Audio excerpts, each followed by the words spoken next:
क्या होता है? बताओ हिमांशु, क्या है यातायात? मैम यहाँ से मैम दूसरे मैम स्थान पर मैम जाते हैं। मैम उसका यानी नहीं कि आता एक स्थान से दूसरे स्थान तक जाना क्या कहलाता है? यातायात। अच्छा, जैसे हमें एक स्थान से दूसरे स्थान तक जाना है तो हम कैसे कैसे जा सकते हैं? मैम मोटरसाइकिल से, साइकिल से, बस से। अच्छा, आदर्श बताएंगे। जैसे हमें यहाँ से आदर्श के घर जाना है तो हम काहे से जाएंगे? मैम पैदल। पैदल। यहाँ से हमें मार्केट जाना है, कैसे जाएंगे? बाइक से।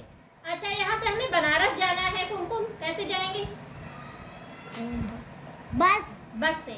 जागृति, यहाँ से हमें जम्मू जाना है, कैसे जाएंगे? ट्रेन से। अच्छा, यहाँ से हमें कहीं विदेश फॉरेन जाना है, एरोप्लेन से। यानी कि दूरी के हिसाब से हम अपना यातायात का साधन बदलेंगे। जैसे हमें यहाँ से जाना है उसके घर, पैदल चले गए, ज्यादा दूर नहीं है तो पैदल निकल गए आराम से, है ना? और अगर थोड़ी ज्यादा दूर है तो बाइक से निकल गए, साइकिल से निकल गए, उससे ज्यादा दूर है तो बस से निकल गए, टेम्पो से निकल गए, या और ज्यादा दूर है तो ट्रेन से निकल गए, या फिर देश की सीमा से बाहर ही है तो फिर प्लेन से चले जाएंगे। तो इसके करने के कुछ नियम होते हैं सफर करने के। ये नहीं कि हमारा जहां मन आया हम घुसे चले जा रहे हैं, ऐसा नहीं ना करना है। खतरा है इसके लिए, एक्सीडेंट हो जाएगा। तो एक्सीडेंट से बचना है तो क्या करना पड़ेगा? जब हम लोग बस से सफर करते हैं, बस से सभी लोगों ने सफर किया है ना? जी मैम। ये क्या बना हुआ है? यातायात के संकेत। यातायात का ये संकेत है। हर चौराहे चौराहे पर ये मिलता है, ठीक? अब जब जाना चौराहे पर तो ध्यान से इस संकेत को देखना, फिर हमें बताना, ठीक है? तो ये यातायात के संकेत है।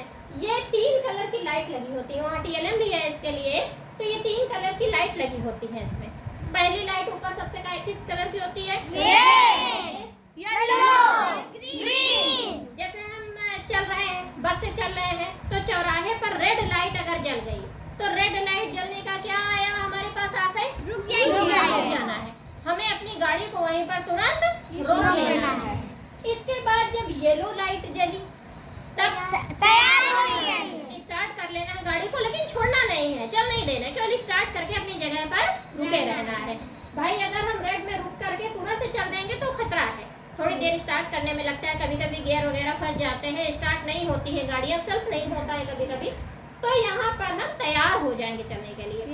इसके बाद हम वेट करेंगे ग्रीन लाइट का, और जैसे ही ग्रीन लाइट जलेगी हम क्या करेंगे? चल देंगे। अपनी जगह से तुरंत आगे चल देंगे, फिर नहीं रुके रहेंगे, वरना पीछे वाला हमको धक्का मारते हुए चला जाएगा, ठीक है? तो इस तरह से हमें इन नियमों का अच्छे से पालन करना चाहिए।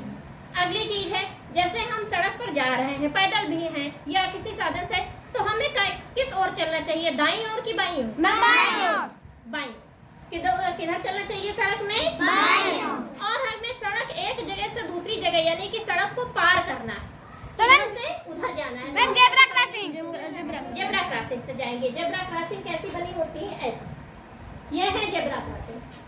खड़ी लाइनें होती हैं इसमें, ठीक? एक काली, फिर सफेद, फिर काली, फिर सफेद। काली सफेद पट्टियां बनी रहती हैं।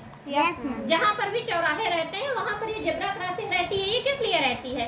भाई चौराहे पर जैसे ही लाइट अपना जली बुझी, उसी हिसाब से जितने यातायात के जितने साधन है वो तो चले जाएंगे, बीच में फंसेगा कौन? पैदल आदमी। तो पैदल व्यक्ति को पार करने के लिए ये जेब्रा क्रॉसिंग बना है कि पैदल व्यक्ति जो भी है वो आराम से इस जेब्रा क्रॉसिंग से पार होके चल जाए। इसके बाद आता है ये किनारे ये रोड है बीच में, सड़क के दोनों ओर ये क्या बना हुआ है? फुटपाथ। ये किस लिए बना होता है? ये भी पैदल चलने के लिए या हल्के फुल्के जैसे साइकिल वगैरह के लिए, छोटे छोटे साधन के लिए बने होते हैं। फुटपाथ पर कभी भी 4 व्हीलर वगैरह नहीं चलती वो। तो इसलिए ये जो फुटपाथ होते हैं ये हम लोगों की सुरक्षा के लिए होते हैं कि जैसे आवागमन बहुत ज्यादा है, सड़क पे बहुत ज्यादा वाहन चल रहे हैं, तो उस स्थिति में हम क्या करेंगे? हम फुटपाथ का प्रयोग करेंगे और एक जगह से दूसरी जगह चले जाएंगे। इसके बाद ये कौन सा चित्र दिख रहा है? हेलमेट। सभी ने देखा है? किसने नहीं देखा है हेलमेट? सबने देखा है। हेलमेट क्यों लगाया जाता है? हेलमेट कौन लगाता है? जो गाड़ी स्कूटी चलाते हैं, जो स्कूटी, मोटरसाइकिल या साइकिल भी चलाते हैं यानी कि टू व्हीलर्स जो चलाते हैं वो क्या लगाते हैं? हेलमेट। अच्छा, हेलमेट किस अंग की सुरक्षा करता है? सर की हमारी सुरक्षा करता है, क्योंकि कहा यह जाता है कि अगर सर सुरक्षित है तो पूरा शरीर हमारा सुरक्षित है। तो इसलिए हमें हेलमेट के बिना कभी भी टू व्हीलर पे सफर नहीं करना चाहिए। और अगर कोई हमारे साथ जा रहा है तो उसको भी हमें अपने साथ हेलमेट पहना करके ही जाना चाहिए। अगला है, ये हमने एक दो को छोटा सा पॉइंट लिखा है, धारा 134 क्या। अब ये क्या चीज है? नहीं, धारा 134 ये एक ऐसा नियम है जो कि सड़क सुरक्षा के लिए बहुत ही महत्वपूर्ण है। क्या है ये?